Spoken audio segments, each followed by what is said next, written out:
Proses ajaran tasawuf Syekh Abdul Qadir Al-Jailani. Tasawuf yang dikembangkan oleh Syekh Abdul Qadir termasuk tasawuf akhlaki, yaitu tasawuf yang berorientasi kepada perbaikan akhlak, mencari hakikat kebenaran, dan mewujudkan manusia yang dapat mencapai makam makrifat kepada Allah. Beliau adalah seorang sufi besar yang berhasil memadukan syariat dan hakikat secara sinergis, serta berpedoman kepada Al-Quran dan hadis secara konsisten. Beliau menyatakan setiap hakikat yang tidak berpijak kepada syariat adalah kezindikan. Terbanglah kepada Tuhanmu dengan dua sayapmu, yaitu Alkitab dan As-Sunnah. Masuklah kepadanya, sedangkan kedua tanganmu ada dalam genggaman Rasulullah. Jadikanlah Rasulullah SAW sebagai temanmu dan pengajarmu, biarkan tangannya menghiasimu dan membawamu kepadanya.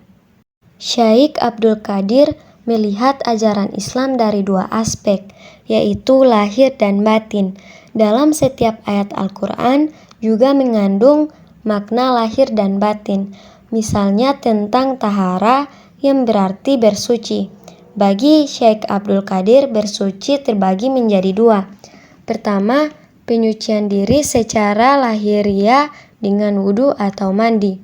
Kedua, penyucian diri secara batiniah diawali dengan kesadaran akan adanya kotoran pada diri manusia tersebut, yaitu dosa.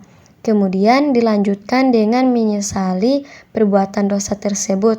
Cara penyucian batiniah harus mengambil jalan spiritual yang diajarkan dan dibimbing oleh guru atau mursyid spiritual yang otoritatif atau mempunyai sanad keilmuan yang jelas melalui taubat, talqin, zikir, tasbiyah, dan suluk.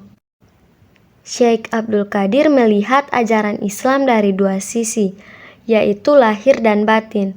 Lahir artinya aspek formal ajaran fikih, sementara yang dimaksud ajaran batin atau substansi adalah tasawuf. Beliau mengamalkan ajaran Islam dari dua aspek tersebut.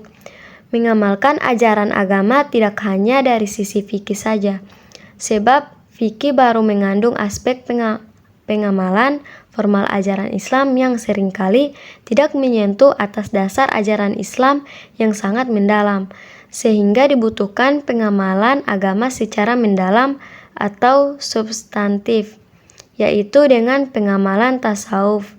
Beliau juga tidak hanya mementingkan ibadah fardu saja, tetapi amalan sunnah juga menjadi perhatian penting dalam pengamalan ibadahnya.